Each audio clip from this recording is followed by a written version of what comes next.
Welcome to Leadership and Life Chat with your hosts, me, James Lay. And me, Mark Curtis. In each episode, we'll be illustrating how success in leadership is inextricably linked with success in life. Whether it's leadership in business, society, family or friends, we're all leaders.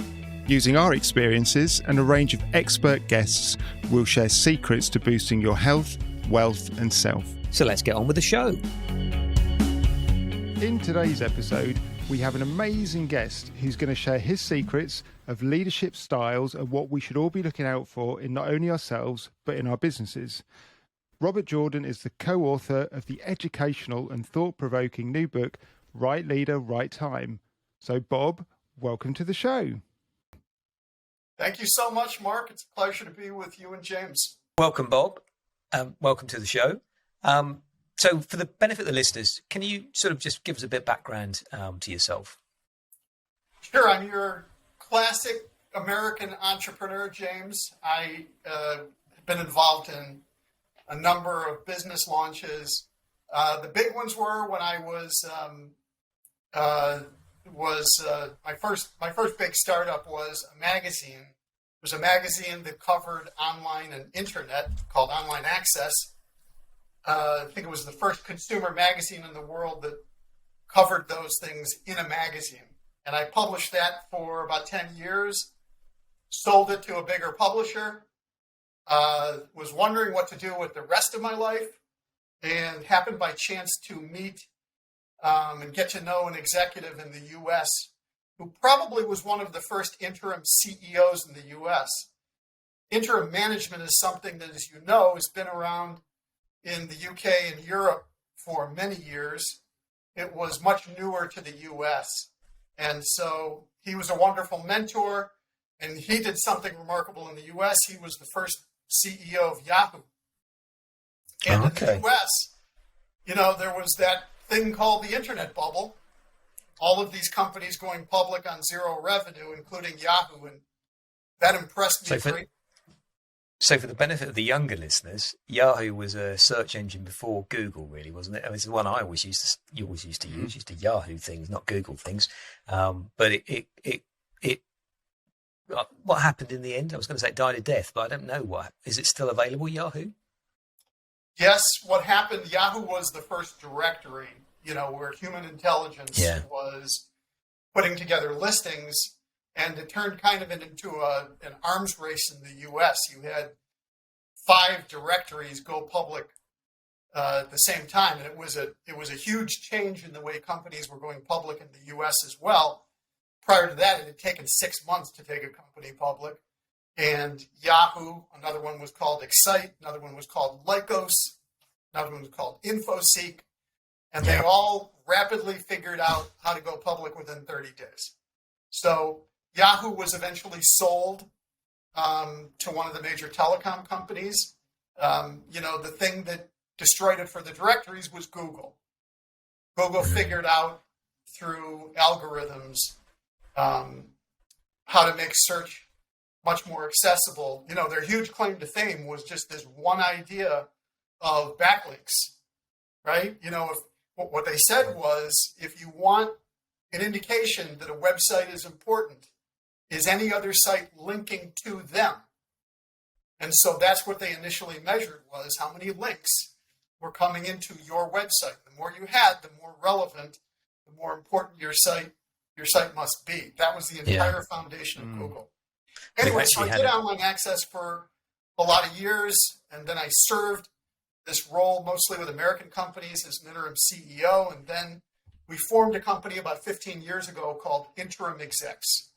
And acting as kind of a Hollywood agent for some of the best executives in the world who were project-based. And it was based on all of the work with those executives and having been approached by about 7,000 executives from 50 countries that we started getting these insights and discoveries into what was making for great leadership, and unfortunately, much more commonly, what was making for not so great leadership, which is why we wrote the book, Right Leader, Right Time, which just came out. So, yeah, I mean, that's an amazing journey you've been on there, Bob. And that that insight into those 7,000 executives to be able to draw upon to get the collateral for the book is just fabulous in terms of the value which comes out of the book. And as we were chatting about before we actually started the podcast and the recording, James and I have both read the book, and we would thoroughly recommend it to anyone listening. If you are in any sort of leadership role, which is basically anyone in business, then having a read of this book is fantastic, because it really gives you a great insight into yourself and challenges maybe where your skill set lies as well. So I think one of the key things I took out of the book is, understanding yourself is really key in leadership, and when it comes to dealing with different people in different situations. So maybe, Bob, at this point, you'd maybe like to talk us through the 4 styles that you've identified in the book, and maybe expand on that a little bit for the benefit of the listeners. We identified 4 very unique styles of leadership that tend to lead to excellence: fixer, artist, builder, and strategist, or in the book we call it Fabs for short. The fixer is the person who is drawn to running into the burning building. And for a fixer, the definition between someone who can be great in that moment once is that fixer-oriented leadership keeps on wanting to do that throughout their career and excels at that. Artist is the leader who views the world as either a blank canvas or a piece of clay to be molded. And if somebody's already painted on that canvas, they're just going to paint over it. Builder is the style that can take a small team, a beginning product or service, and take it up to a market-dominating position. And strategist is the leader who operates at scale, way beyond personal span of control, where you cannot excel based on simply having personal relationships, like with a small team. It is someone who has figured out how to move vast or complex organizations. That's Fabs. Yeah. At the start of the book, Bob, you talk about your own journey as well, which you shared some of it with us there at the start of the podcast, and how when you were coming through your career as a leader, you felt the need that you had to be the jack of all trades. You had to do everything. You had to be everywhere, putting out every fire, dealing with everything in the business. And I think that will resonate with a lot of our listeners. So from what you've found here, clearly, if you're running a small business, finances are tight. Maybe you have to do some of this stuff. What are your thoughts around that from a sort of a small business point of view, and how a small business can adapt to what you found in the book to become more successful? You're bringing up a great subject, Mark, because most of businesses, small businesses, I've always been involved in small businesses. It is, in most countries, the engine that drives much of their economy. Large businesses get all of the publicity. They can have dominant positions, but small business tends to be bigger overall. And so I'm completely sympathetic to the plight. I have been in this in multiple businesses, which is if your cash flow is tight, you can't hire, maybe you have to go fire people or lay them off. It can be terrible. And so you could be wearing multiple hats for a long time. But at the same point, it is not the way to ultimately get to a point for most owners where they're going to be at their happiest or their most productive. The saving grace of the modern age is that there are all kinds of services now available to all of us, and I mean business owners, that are not necessarily full-time hiring, right?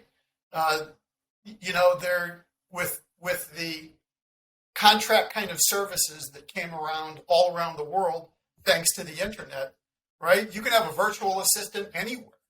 They don't have to be in your country. They don't have to be in your time zone. They could be just as effective as having an assistant who is sitting in an office next to you. And so the vast range of what business is, much of it is now available to all of us on less than a permanent full-time basis. And that should be a saving grace for most small business owners, that it won't necessarily break the bank, right? Mm-hmm. So an example, you run a small business and gosh, I don't have a lot of money. I always am the one, I have to keep doing my own payroll. I have to be the one paying the bills. Well, maybe, but now there are all kinds of services that are available, platforms, software as a service, and individuals on a contract basis who can do that for you, and they're not going to be your permanent employee. So for anybody who's out there who's feeling embattled, you got to take another look at it.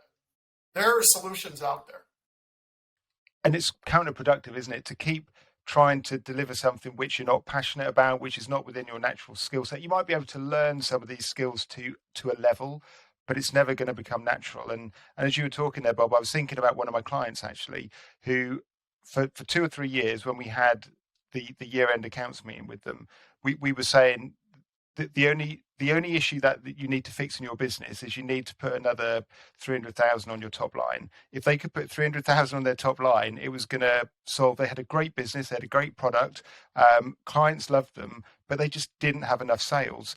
And they actually brought in an outside sales consultant to come and assist them. And within an 18-month period, they'd actually managed to hit that extra 300,000 sales. And they've managed to do it year in, year out now. They're not trying to grow beyond that. They know where they want to be in the market. They're making the income they want to make, and it works for them.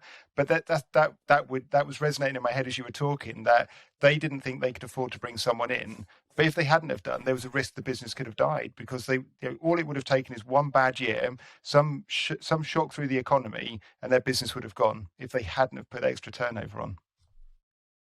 You're touching on something so important, which in the book we refer to it as highest and best use.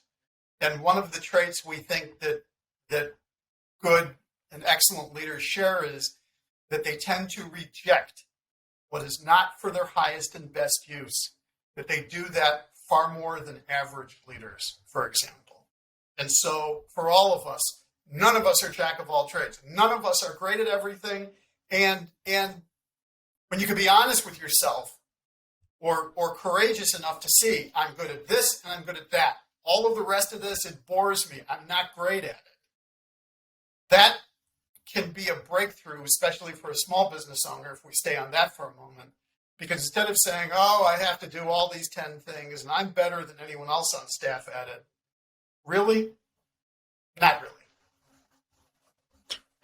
And Bob, interesting, you've got those 4 categories: fixer, artist, builder, and strategist. So how do people identify with which category they fit into? Because I've got a feeling I know where I sit, but then if my self-awareness isn't quite what I think it is, then what I think I categorize myself as may not actually be the truth. So how do people go about defining where they predominantly sit? I don't suppose that anyone is 100% fitting into one of those categories, but how do they decide?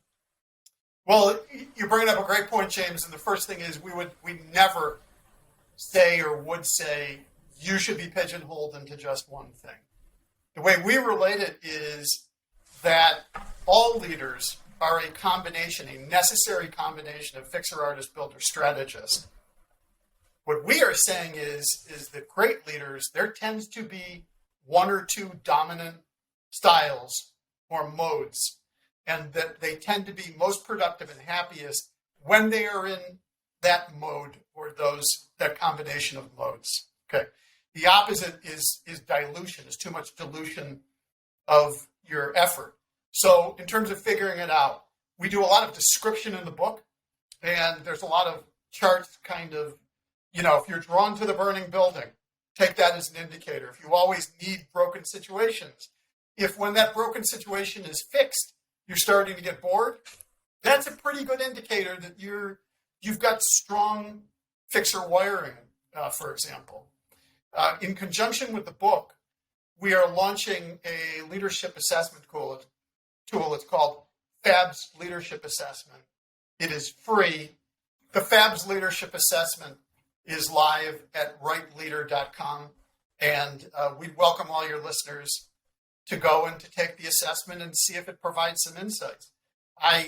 My full disclosure is it's a beta, and so we're at the start of a learning journey here that we're inviting thousands of leaders, and the last thing someone's going to say, they're going to get a result that's about a 3-minute survey.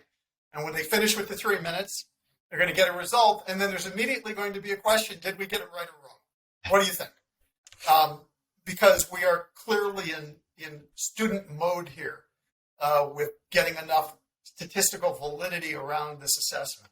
But the goal is to help people come to embrace what is their own unique style of leadership. Yeah, fascinating. And if we flip that on its head as well, Bob, I think, I was just thinking it would be great over time, maybe, if you could also develop a tool where as a business you went on and you could plug in through a diagnostic where you were as a business to find out maybe what you needed to bring in, and maybe they could hire one of your execs off you at that point as well. Thank you, Mark. You're going to see that up there too. Good plug. Where does that make me an artist? Absolutely. The fact that you guys are doing a podcast means you have artist wiring in you. I'm not necessarily saying it has to be your dominant, but it's almost by definition that you're expressing a kind of creativity by choosing to do this. Yeah, I didn't have myself down as artist, if I'm honest. I saw myself more as a fixer. You could say that this podcast is often presenting lots of problems, I suppose, Mark. But I think probably I fit into that category more than anything else. What about you, Bob? You've obviously you've written a book on the subject, so you must have a good feel for where you sit. Where do you fit within the 4 categories? Yeah, I'm so strongly artist. It's we talk about artist leaders in the book as a compelled style that in a way artist leaders to their peril at risk of fame, fortune, money, that you can be so driven to be just this creative kind of innovative thinking that in a way you can't turn it off. One of the quotes we had in the book, and I don't know if Mozart really said it, was he might have said that he wrote music the way cows, and there is a truth to that. You talk about a great example is Elon Musk, and there is a truth to that. You talk about a great example is Elon Musk. Anybody that was worried, he's probably not going to buy Twitter at this point, right? But anybody that was worried to say, oh my God, he couldn't run Twitter. He already has Tesla and SpaceX. Well, he also has the Boring Company. He has brain research going on. He can't stop tweeting himself. And for the artistic temperament, there needs to be multiple focus. Fixer, on the other hand, fixer tends to be a linear style. The successful fixer leaders, they tend to turn around one company at a time. Or if you want to put the other way around, a self-described fixer who is trying to fix multiple organizations at the same time, that's probably not an effective leader. Not as effective as someone who says 24/7, I am going to stop the bleeding, the hemorrhage, the cash flow loss, whatever it is, at this one organization. So are there people in the public eye that perhaps listeners could identify to those 4 categories, sort of great examples? Yeah, so it's a great question, and we can talk about both those leaders who are succeeding and those who are not. We don't make any claim to talk about politics. We were all talking about this before we started the call, that there are examples in politics once someone has passed from the scene. And so, for example, in Japan, former Prime Minister Shinzo Abe just passed away tragically. He was a great example of the strategist leader, someone who had a vision and a mission for Japan to how to get back on the world stage. And that's classic for the way that a strategist leader thinks. An example of a great strategist leader, both the plus and the minus, is Sheryl Sandberg at Meta, Facebook. Sheryl Sandberg's first 7 years at Facebook, arguably, she was one of the greatest COOs of the modern era.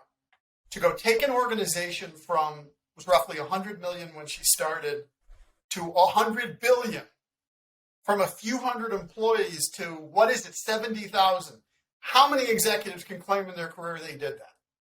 But it's very interesting because she's reported as saying, at the beginning, she hoped to stay there 5 years.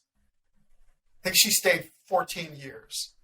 And the point at which I think she lost energy and where things got very complicated was after that 7 years when these scandals occurred. Cambridge Analytica, interference in the elections, Russian interference in the elections, things that really were not her highest and best use. It's easy to see this with hindsight, but I think we all ought to take lessons from that because, again, it's easy to say, hard to do, that great leaders reject what is not for their highest and best use. Does that make sense? Keep to your strengths. Easy to say. Time is a precious resource. You've got to use it wisely and sparingly. You can't go dishing it around everywhere. Because see, what we found, our biggest reason we wrote this book, why we wrote Right Leader, Right Time, is that the majority of these 7,000 executives who had shown up on our doorstep were not having what we would consider to be, oh my God, amazing careers. It was just kind of average. There were no real great metrics in terms of what their performances were. And it was far more likely that the majority of leaders would try to be all things to all people. That they were really saying, well, I could excel equally at a small company or a big company. I could be in the UK or I could be in the US. I could be in technology or I could be in the food industry. It's like, that just, at some point, it just smacks of desperation. And you don't see great leaders behaving that way. You see great leaders much more likely to say, no, that role is not for me. No, that other one is not for me. This is the thing I'm going to do best at in the world. President Zelensky, and where he might sit within the fixer, artist, builder, and strategist, because you feel that maybe that he covers two aspects of that. It's a great question, and again, I think it's only when the dust settles on politicians that it's easy to tell in hindsight if they become iconic for something. Winston Churchill is iconic in the world based on what he did and with the light of passage of many years. Zelensky, though, it's interesting because he started his career, you would say, mostly in artist mode, to go be brilliant enough to think up a television show. He is a leader in a time of crisis. We would say if he's effective, he's showing fixer wiring. And he is. There's also strategist, which is playing in there. It's interesting that you don't want to make huge comparisons here, but Winston Churchill, one of the reasons we say in the book that he was not just fixer but driven in artist mode is because he had an ability to be, you could call him almost a word painter. He gave speeches that effectively convinced the United States to get into World War II by painting a picture, series of pictures. And that's a phenomenal ability. Personally, I don't know that I've seen it on that level from Zelensky, but he has been effective. And it's still to be determined. And he could have run when Russia invaded. And you talked about fixers being drawn to running into a burning building. It's a similar analogy, literally in Ukraine, I guess. So Bob, as part of your research, what are your views around leaders' ability to maybe change the category where they excel, how they become better leaders, better people? How does that work in the research that you've done? It's a great question, Mark. One of the things that we say in the book is just to be very clear, you determine your own journey. And at the beginning of your career, for someone who is young, say, in their first role in leadership, it can appear accidental. You do a good job in a department or a division or with a small business. Everybody recognizes your talent, and they say, you're now going to be supervising one other person or these 3 other people. And by our definition of leadership and organization, that's it. If you have responsibility for 1 or more people, you are a leader. At the beginning, it can feel somewhat accidental. So, for example, the way we describe fixer is the person who they do a capable job. And someone in the organization says, James is doing a great job with this, and we have a problem over at this other division or within this other country. We should throw him into it. And so James goes in and he crushes it. Yeah. He just does great. And the thing is how is James wired? Because if James is now wired, which is he just got this adrenaline charge out of it, and he says to the organization, give me another one, right? And it's a super extraordinary kind of challenge, not status quo, not maintenance mode at all. It's somewhat of a discovered style, if that makes sense. That person then says, oh, this is what I need. And that then they will be seeking out these roles that always involve turnaround. And it doesn't have to be that they own the company, that they run the entire organization. We know great fixers where they would be called in, for example, where client relationships were suffering. And so they would be in charge of those kinds of turnarounds. So it is a journey that you are crafting yourself. What you tend to see over time is that people who are successful come to be embracing themselves, their styles, more and more. Bob, that's really insightful. I look at the work that I do. So, predominantly I help clients buy and sell businesses, particularly sell businesses. And that journey that we go on, often, we might be working on a dozen transactions at any one time. And the clients say to me often at the end at completion meetings, like they're completely drained and they can't understand how, and it's my job, but how I could be running similar jobs simultaneously. And this is my day-to-day work. This is what I do for a living. And it can't be any different from surgeons, doctors, anybody in a profession, or in a job that they feel passionately about, that you spin these plates.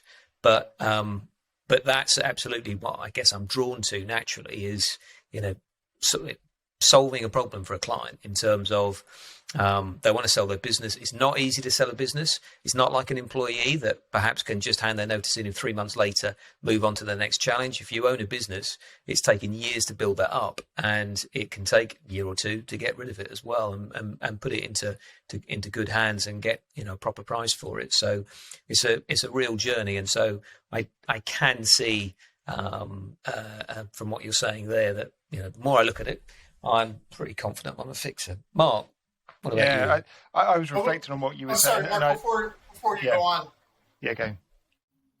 Go on, Bob. Sorry, Mark, before you go on, I would just say, James, you are describing the classic success use case for discovering your highest and best use.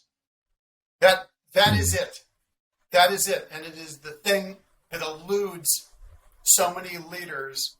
You're experiencing it, and that is the thing at which you just keep doubling down on that, and you just keep getting better and better. And it's interesting. I'm taking over the show now, aren't I? But when I first started leading our corporate finance team, as it was called then, we did 4 aspects of corporate finance: buying, selling, valuing, and fundraising. And over time, we've kind of dropped the fundraising side of things. We still do the valuations, we still do the buy side work, but we focus more and more on the sales side, which is the bit that probably I get the most satisfaction from, but also where we're really successful in that area of it. So we've kind of over the recent years, we've shaped it more towards what I'm better at. but also where the best rewards are, and where we service clients really well, which is really satisfying. I'll shut up. Mark, what were you going to say? I was reflecting on what you were saying, Bob, about it's a journey, and most of us kind of stumble into what we're good at almost. So it's not this kind of like pre-mapped out thing which kind of was always destined to be. It kind of, you fumble around a bit. And I was thinking about my own journey, and when I first became a partner in our business 16 years ago, and it was very much, I was brought in because we were pretty stagnant in the area where I was brought into, and I was brought in to deliver growth.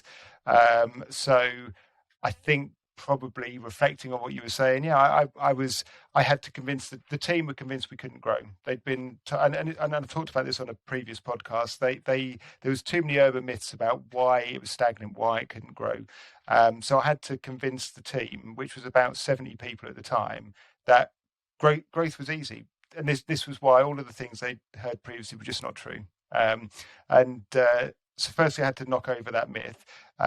And then we had to come up with, okay, so how are we going to grow? So I think I had to do a bit of artist there, and I had to do a bit of builder in terms of how we were going to get the growth through. Didn't really enjoy that part of it, but really enjoyed the convincing the team, being creative about what we were going to do. And then off the back of that, I think, James, would you say that I've kind of got quite creative around more things and visionary about how we do things and the direction of travel for the profession? And I've kind of really, I get bored as soon as I've come up with the idea and we've started to do it, I get bored. And then we put effectively, if Barry, who's my chief fixer, gets involved in delivering it, then I move on to the next thing and the next thing and the next thing. So that's part of the firm's success over recent years, is actually leveraging that. So we get Mark's got a great spirit around him and great creativity. So keeping to our strengths, Mark, go and do that stuff. Come up with the ideas, persuade people, how many bring people with you, but don't do it. We have 400 in our firm now. So there's your proof. Yeah. Absolutely. And I think so I would say and from reading the book and looking at the checklist you have on page 122 and 123 of the book, I would put myself firmly as an artist.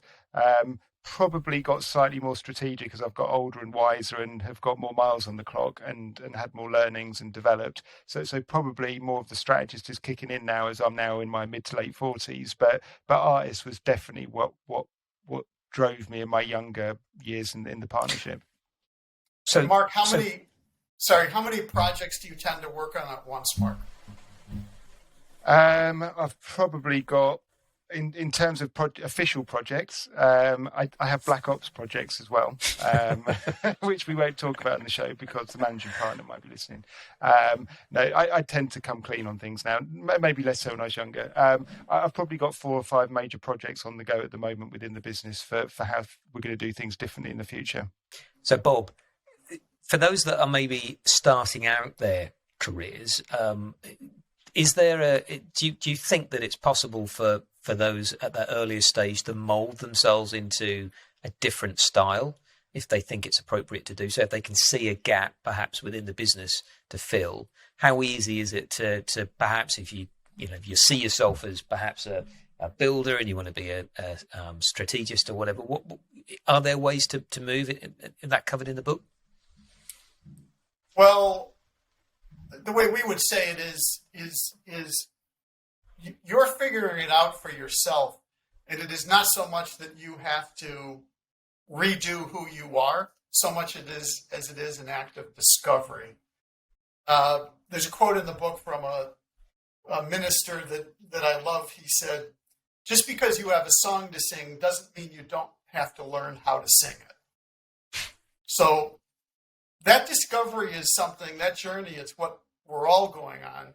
I have daughters who are in their 20s, and they're not sure ultimately where their career journeys take them. And, my point is just be on the journey. Don't, there's so much uncertainty for people early in their careers, which is, how is this all going to turn out? Where am I going? And being comfortable with the ambiguity of not knowing what the future is, because none of us know, Yeah. is just to figure out what the step is that is in front of you. If you view it as discovery, then when you're early in your leadership journey, you take in all of these experiences, and you're seeing what resonates. There's more a sense that we have, which is, we're biological beings and we're acting in accordance with nature. I mean, we're human. And so the overlay of technology, we're more efficient through email. All of us are on SaaS platforms, right? Our company, we live on Salesforce, for example. Well, technology helps, but at the end of the day, it is still me relating to the people on my team, me relating to clients, and in our business, me relating to executives that we work with. And that is the nature of what leadership is. Yeah, and I should also say one use... thing, because, sorry, James, you referred to the word strategist. We could have called strategist in leadership mode the conductor, the pilot, the quarterback, if it was a U.S. football metaphor. Strategist as a label was not to say that all four modes, leaders are thinking strategically. It was simply the handle that we use to refer to organizations at incredible levels of complexity or size. The word journey, James, means a lot to you and I. We've often talked about, there's no destination to this leadership stuff. It is a continual learning exercise. You learn one day to the next. You find out new stuff. You read a new book. You meet a great guest like Bob, who we get to talk to about his book. All of this is a great learning experience, and it enriches us as leaders, and it makes us better leaders because of that investment. And Bob, I know when we had a chat a few weeks ago, but before the show came about, I think we were talking about Sir Clive Woodward, who was the England rugby union coach, and his analogy of rocks and sponges. As soon as you get somebody who is senior in an organisation who thinks they know everything and they want to stop learning, they become a rock and they become a real problem in an organisation. You just want to be filled with sponges, people who want to absorb more knowledge, get more understanding, perpetual improvement.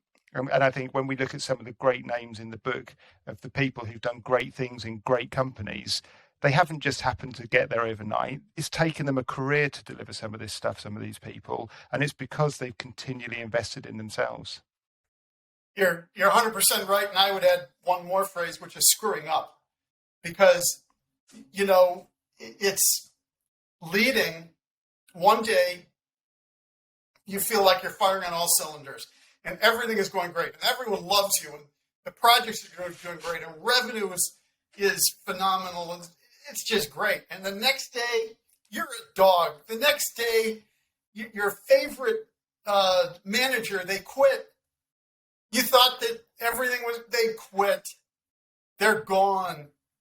And your favorite client, they say you completely screwed something up, and it's just, so, a metaphor could be riding a bicycle, which is, you can read all you want about riding a bike, but it is nothing compared to actually physically get on a bicycle and realize you better move forward or this thing won't work. There's this intuitive thing that's going to go on in your body, which is figuring out balance, to figure out, this is how I stay up on the bicycle. And so there's this forward movement and understanding this movement doesn't work, this does. And I think it's a metaphor for leadership. Mm-hmm. I love the momentum thing. I remember when I first became a partner, I kind of felt like, particularly the first couple of years, it was so fast moving and there was so much change and there was so much to learn and so many different ways to apply myself that it felt like I was a downhill skier, but no brakes.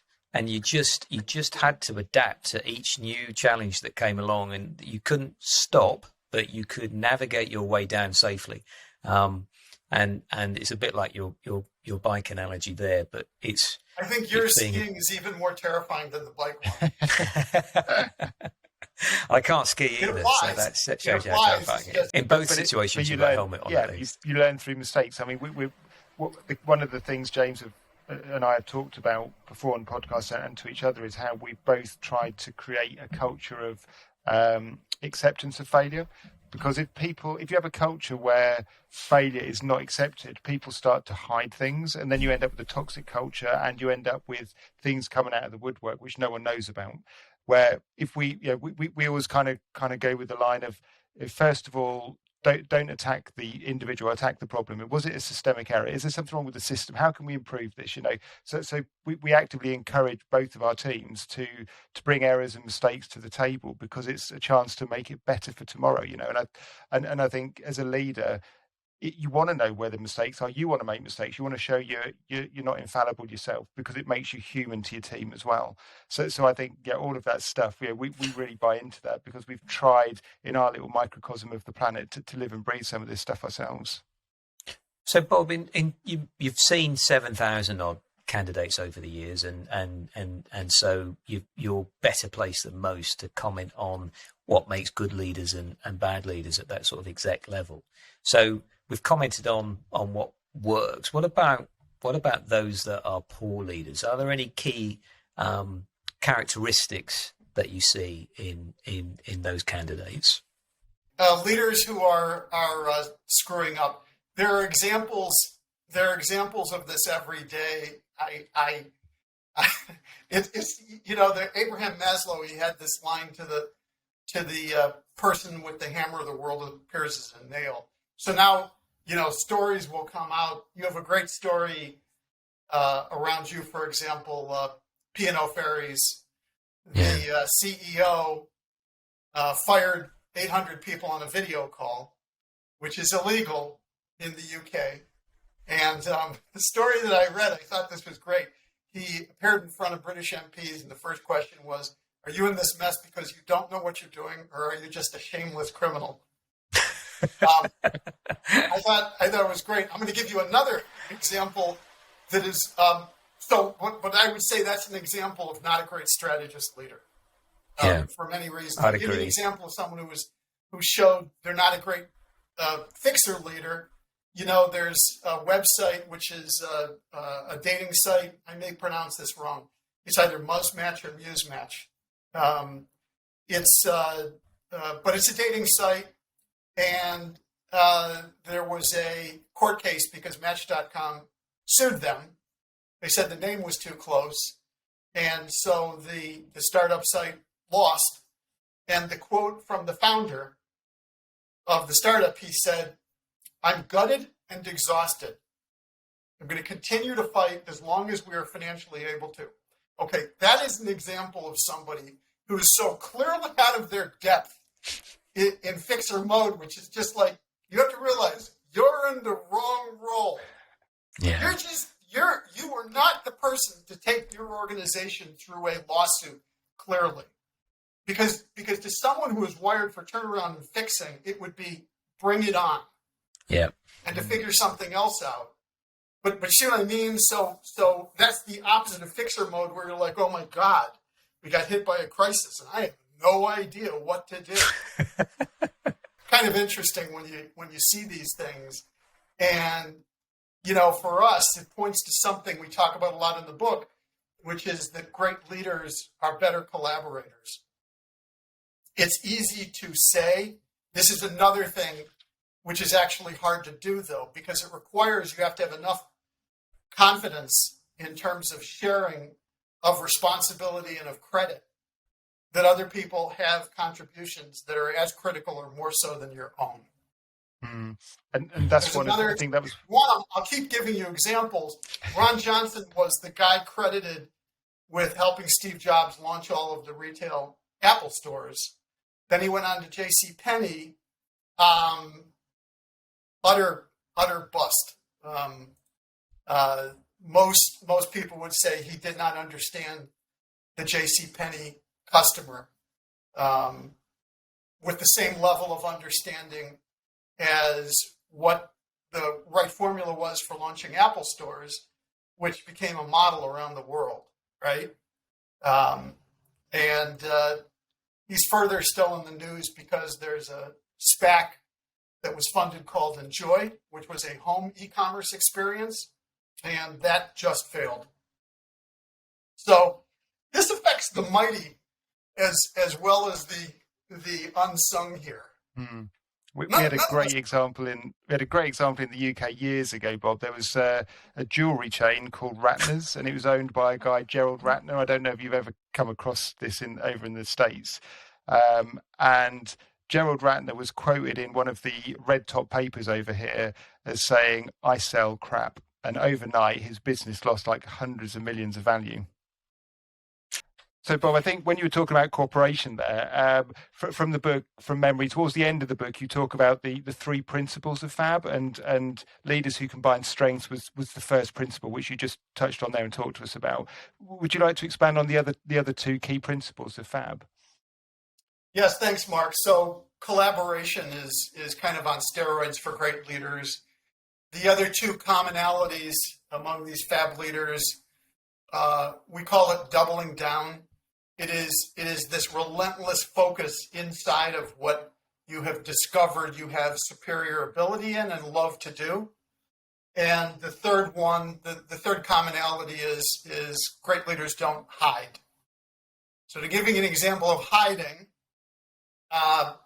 there was a former CEO of Wells Fargo, and he was brought in front of the U.S. Senate because Wells Fargo was selling millions of new accounts that their customers didn't know about. And that was wrong. And the CEO repeatedly said, even though he was the CEO, it really wasn't his responsibility. It had to be the board, which was ridiculous. And that's a great example of hiding. What is called for if you want to be in leadership is being held to account, is accountability. And it is not that, you're going to be sacked for it. And if that was your concern, you're in the wrong role anyway. One of the psychologists we interviewed, he said that according to the Gallup organization, 90% of leaders are in the wrong role. So not our stat, but I think that's true. I think a lot of people are not necessarily in their highest and best use. Mm-hmm. That accountability is so important, isn't it? We've mentioned on the show a number of times, Mark, the whole sort of extreme ownership. Jocko Willink have you come across Jocko Willink? Is a ex-Navy SEAL who's had a book in the New York Times bestseller around extreme ownership, and that very point around if it's under your watch, effectively it's kind of your fault. There's something that you could have done to have avoided that issue, and that doesn't necessarily mean it's failure. It's just a learning point, something to look out for next time. What can you do? The bottom line on that, James, is if you're going to throw your team under the bus as soon as something goes wrong, how can your team ever trust you as the leader? Yeah. You're going to cripple trust. If they think they're going to, if you're collateral damage for the leader, it just can't work as a leader, can it? Yeah. We cited some extreme examples in Right Leader, Right Time. At Google, we interviewed one of, at the time he was one of the senior managers at Google, and because Google is driven by automation, right? Kind of relentlessly improving search and all of their other products, you have these teams there. A large team would be a couple hundred people. And Rob McClung, the leader we interviewed, he kind of had this relentless mission to automate things which would, on the face of it, make this team redundant. But it was not that Google had a mindset, which is great, you've worked yourselves out of a job, everybody leave. That's not what goes on at Google. It is that, yes, you have to excel at that, but you have to be confident enough to know you're just going to move on to another project. Yeah. It's interesting. We had a chap called Chris Mason from Australia. He was our first interview guest on episode 20.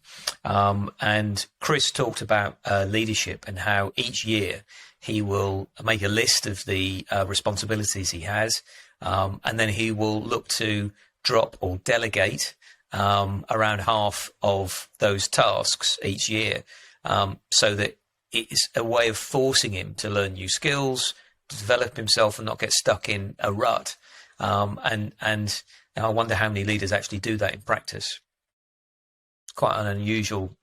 We're often drawn into things that we like doing, that we know how to do, that we're good at.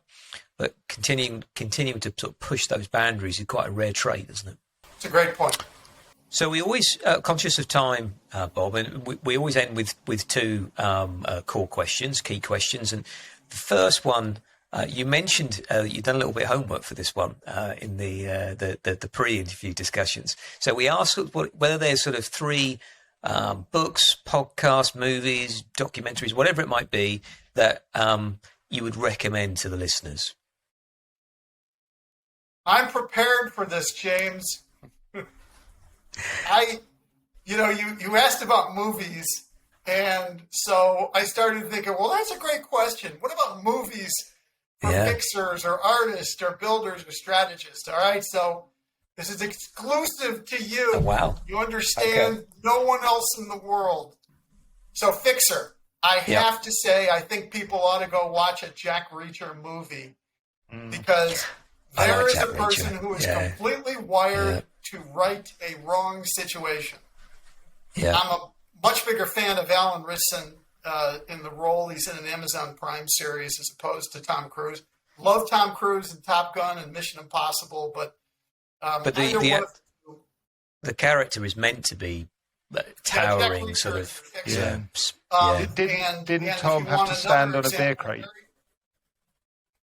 I stand up for the shorter man, so I think Tom did a fantastic job. Tom had to stand on a beer crate, I think it was part of. He insisted he stood on a beer crate. Beer crate. So all the recordings. Yeah, so he was the right height against some of the other characters. Apparently, I mean, I don't know if it's true. And if you listen, I'm sorry if it's not true.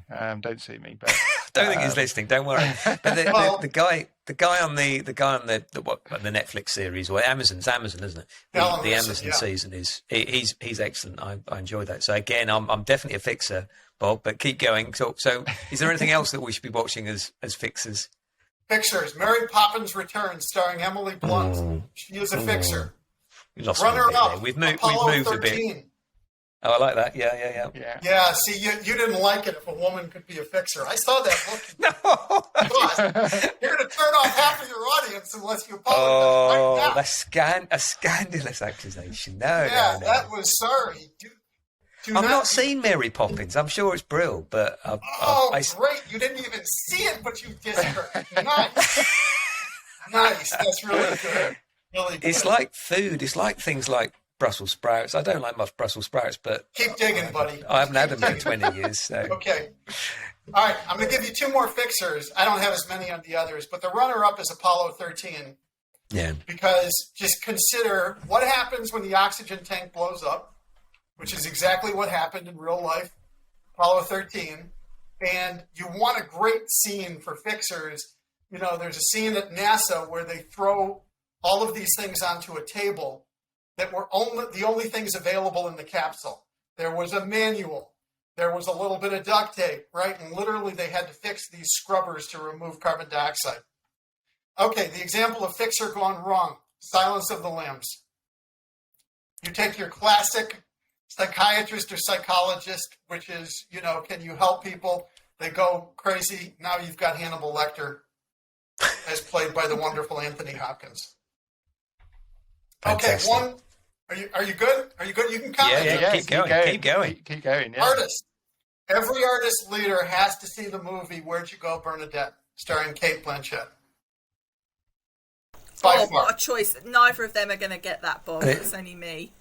Yeah. Well, it's interesting because Mark says he's the movie buff, and he's just... Yeah, he's gone blank. I haven't seen that one yet. I'll have a look on Amazon Prime tonight.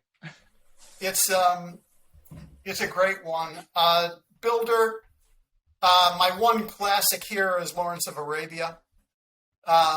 Because Peter O'Toole, you want an example of what a master builder does. To go organize these Arab tribes who are completely disorganized. It's a great example in a way of what a classic builder does as an organization, which is you're putting system, process, and people in place. That is what you do. I mean, every business person wants to say, I'm a great builder. We get that. We mean a specific definition of builder, which is you're able to take something small, get it to scale, to dominance within a market, and then you tend to get bored. You have to start again and do it. You have to do it again with something which is not yet its size.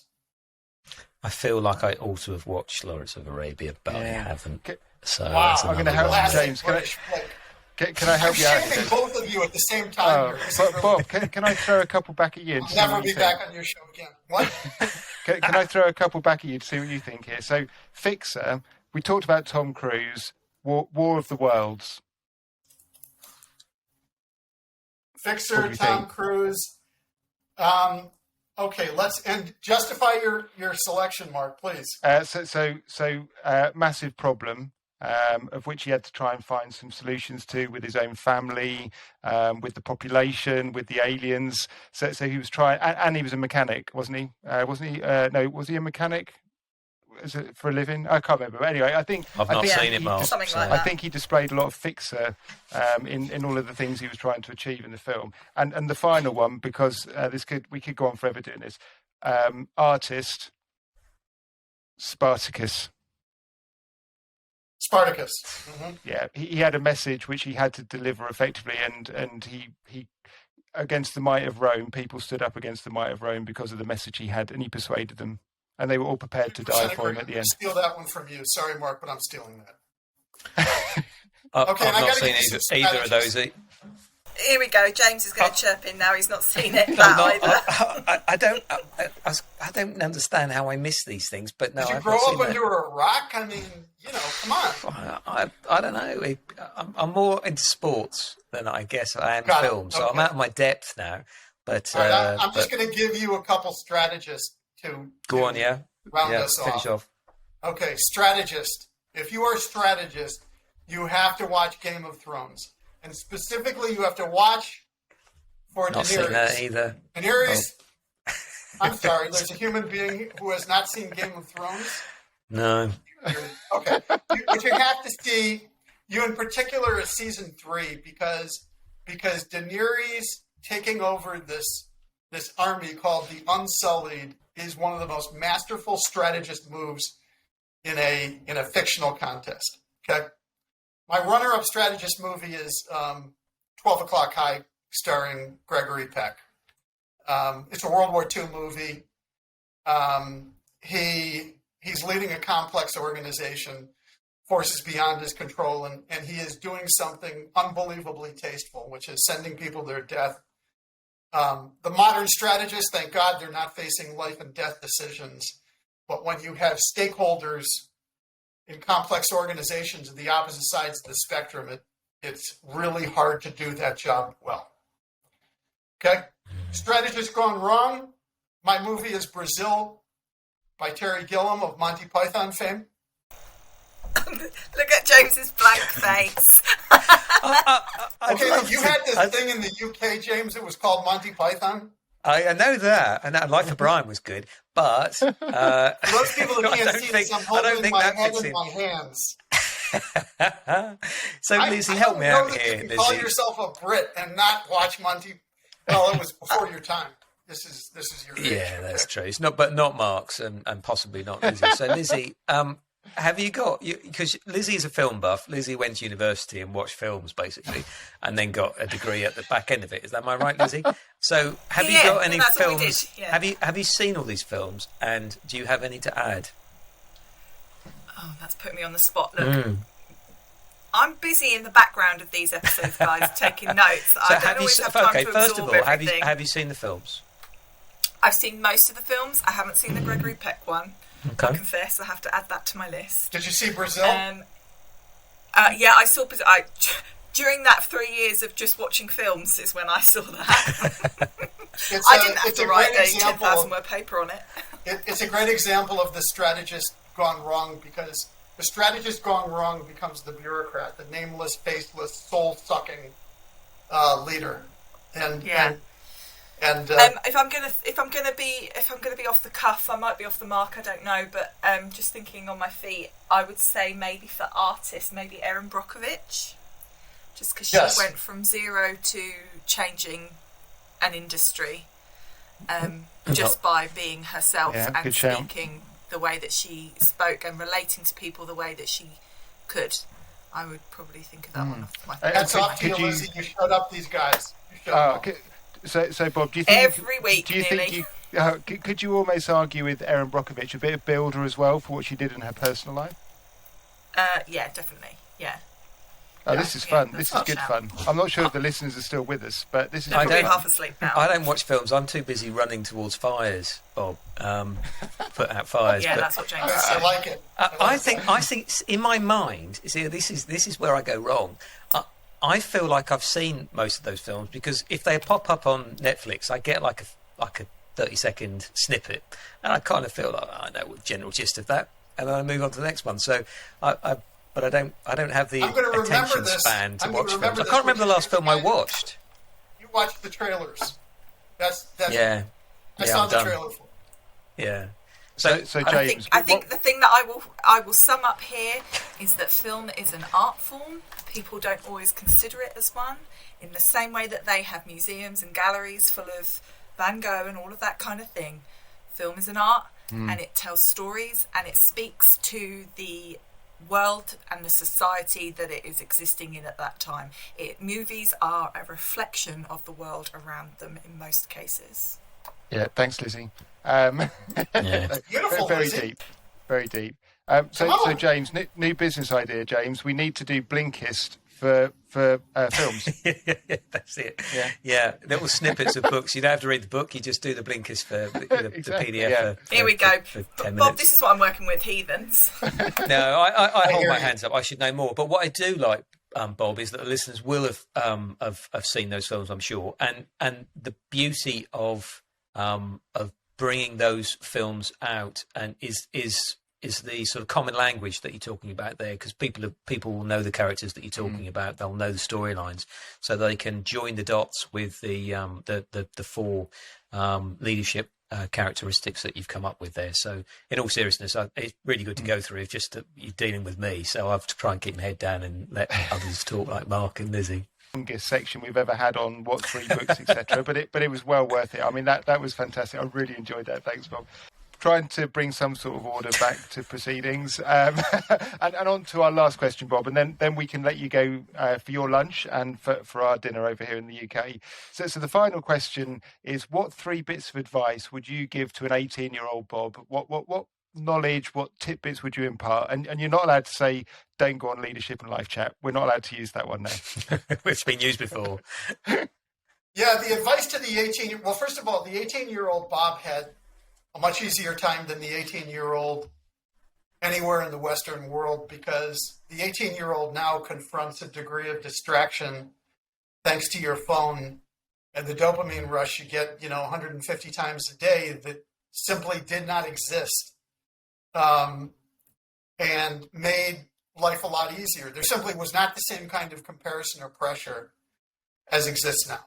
If the 18 or the 22-year-old, I would say, because I probably knew at that point I was going to be owning companies or being an investor in other companies, I would say in career, if you can be part of a mastermind group, you should do it, which is a like-minded, if for owners of companies in particular, if you can be part of a group of people who are in the same situation, which is to say they, like in my case, own companies, and they act like an informal board of directors, it's a wonderful thing.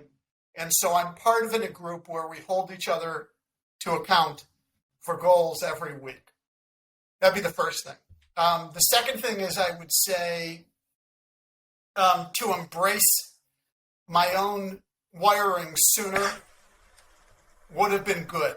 You can tell from our conversation, I'm wired as artist. I just tend to be creative and innovative, thinking it up. But the way it appeared to me when I was young is that I was always screwing up because I was surrounded by people who were doing better than me in their corporate roles. And I didn't understand. It was just more of my wiring that I needed to gravitate to things where I could be the creative person on the team. And instead I was trying to be all the things, these small businesses, and it was disastrous, right? The third thing is I think a message for younger self and what I have nieces, nephews, daughters, is that you're enough. You are enough. And, things are going to be all right. And the relentless comparison we live with, whether it's Facebook or Instagram or TikTok or simply comparison, could drive anyone to distraction. And to understand that the more that you move into who you are, you're enough. And that's that. Mm. Yeah, that last point, that's come out with a few guests actually, Bob, where people have said, you are enough, and don't put too much pressure on yourself. That's quite a recurring theme which comes through, isn't it, James? Yeah, wise words. Thank you, Bob.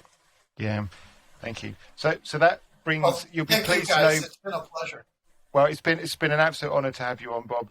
As we said earlier, we've both read the book. We really enjoyed it. We would definitely endorse it to others. Please have a read of it. So, Bob, if people want to reach out to you, find out a bit more, I know you gave the website earlier, but did you just want to let people know how they can reach out to you? Yes, thank you, Mark. Either at rightleader.com or InterimExecs.com. We'd love to hear from your listeners. And we truly, the reason there were so many examples in the book is that we're meeting so many wonderful people. And so I'd love to hear more from your listeners about their own leadership journeys. Yeah, fantastic. And they can fill in the survey there as well, can't they, Bob? Absolutely. Yes. We'll put links of all of those things in the show notes, Bob. And yeah, really encourage all of our listeners, take a look at that website, fill it in, just see where you sit within your own businesses, and then reach out and buy the book. Absolutely. Thank you, James. Thanks, thank Bob. you, Mark. And mostly thank you, Lizzie. Yeah. Quite right, yeah. Thanks, Bob. James, fascinating insights there from Bob. Really enjoyed his company for the last hour. Great to talk to, great value for our listeners. So now's that time where we've got to try and distill what Bob said down to the three things that we really took away from today's show. Yeah, it was great speaking with Bob. I would say probably one of the key points for me was this whole point around not trying to be a jack of all trades, respecting your highest and best use. And I think, we could all focus in on that. We're going to be much more productive within our business and for those around us if we focus in on our core strengths. So that would be my first takeaway. Yeah, absolutely. Love that point. I think it's so tempting as a leader in a business to try and do everything at times, and we see it time and time again with clients we interact with. So great point. But in the current world, if there's not somebody within the business that can maybe take on some of those things that you're less good at, then there might be somebody outside the business that you can bring in, either in a sort of part-time, interim or longer-term basis. So absolutely. So the second point, James, the thing I took away, which is something we've talked about before, is great leaders fail. Don't be afraid of failure. It's just a learning experience. And there's an argument to say if you're not actually failing, it means you're not pushing the ticket hard enough. You're playing it too safe all of the while. Playing it safe will get you average results. If you want to get extraordinary results, you've got to try extraordinary things at times. So just don't be prepared to fail. Yeah, I love that point. And probably my third and final takeaway was one of the pieces of advice that Bob would give himself, when a younger 18-year-old Bob, which was that simply you're enough. You're going to be all right. I think that advice generally we do hear it often on the show, but it's because it's true, and we can take an awful lot of pressure off ourselves by remembering that. So that would be my third and final takeaway. But there's plenty more, obviously, in the show that we could have picked up on. Absolutely. So as we said during the show, we'd highly recommend that you take a read of Bob's book. So Right Leader, Right Time. There'll be a link to the book in the show notes, as well as how to contact Bob. And we'd really recommend you reach out to him. Top guy, and he's got so much value he can give out to businesses. And if you've got any thoughts, comments, or questions about today's show, then follow the link to our voice notes. We'd love to hear from you. And finally, we have to say a massive thank you to our sponsors, Larking Gowen, without whom this show wouldn't be possible. So thank you, Larking Gowen. James, another amazing guest. We're very privileged to talk to these people, and there's so much learning for us as well as the listeners. So until next week, that just leaves us to say, have a good week, everybody. Thanks, Mark. Take care, everyone. Bye.